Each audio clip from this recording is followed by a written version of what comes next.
Important है। संत कुलभूषण, इसका देखिए भक्ति भावना के बारे में लिखना है, तो आप लोग इसके भक्ति भावना को लिख दीजिएगा तो हो जाएगा आप लोगों का।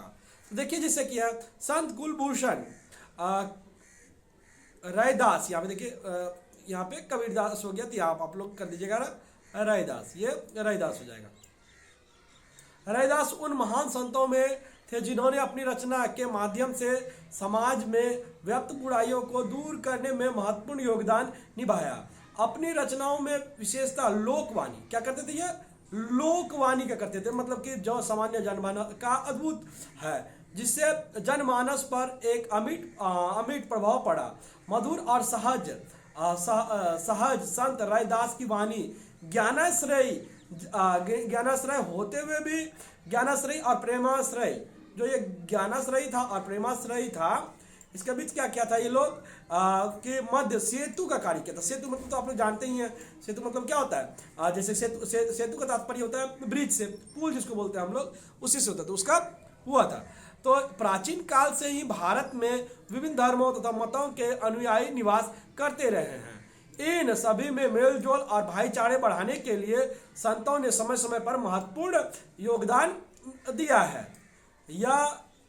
यह ऐसे संतों में रैदास का नाम आदरणीय, ऐसे संतों में देखिए रैदास का नाम क्या है, आदरणीय। वह संत कबीर के गुरु भाई थे। वो क्या थे, संत कबीर के गुरु भाई थे, क्योंकि उनके भी गुरु स्वामी रामानंद थे। इतना लिख दीजिए तो हो जाएगा। उसके बाद देखिए इसमें है कि रैदास की भक्ति भावना, भक्ति तन मन धन से करते थे, ईश्वर के समक्ष एक दास के रूप में दर्शाया, मतलब कि वो अपने आप को दास के रूप में व्यक्त करते थे कि मैं एक आपका दास हूं, आप मेरे प्रभु हैं, तो इस रूप में वह दर्शाते थे। उसके बाद देखिए इसमें और लिख सकते हैं आप लोग, देखिए कहते हैं, मतलब कि रैदास कहते हैं प्रभु जी तुम स्वामी हम दास, ऐसे भक्ति करे रैदास।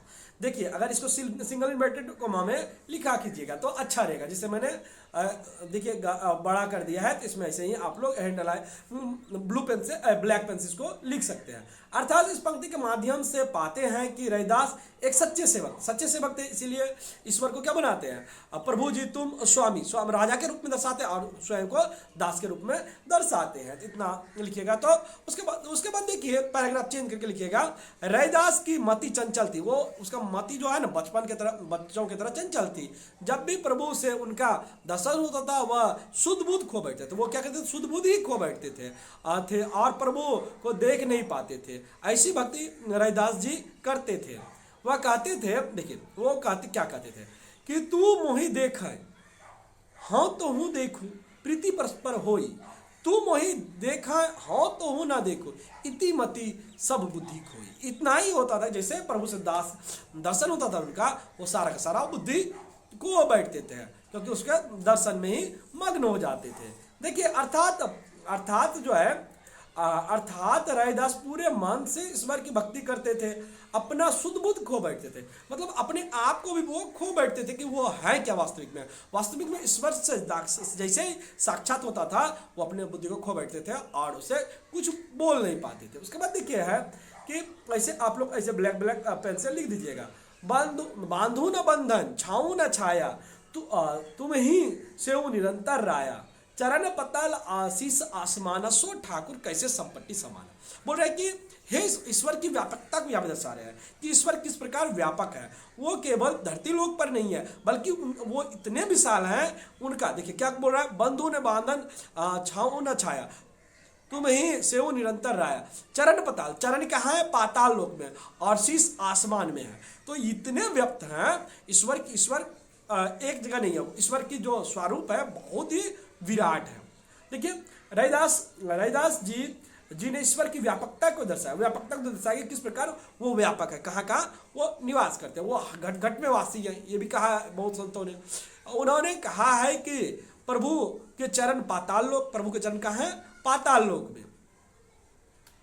देखिए इतना लिखने के बाद आप लोग देखिए, और इससे जो पहले मैं बता दे रहा हूँ कि इसका जितना भी है MCQ शॉर्ट क्वेश्चन सारा मैंने इससे पहले वीडियो में डाल दिया है, व्याख्यामूलक भी डाल दिया है। तो अगर वो नहीं किया है तो वो भी आप लोग जाके प्लेलिस्ट में देख सकते हैं। देखिए उसके बाद है लोक एवं सिर आसमान में है, इससे स्पष्ट होता है कि रैदास का ईश्वर पूरा विश्वास था। वह पूरे तन मन धन से ईश्वर की पूजा करते थे।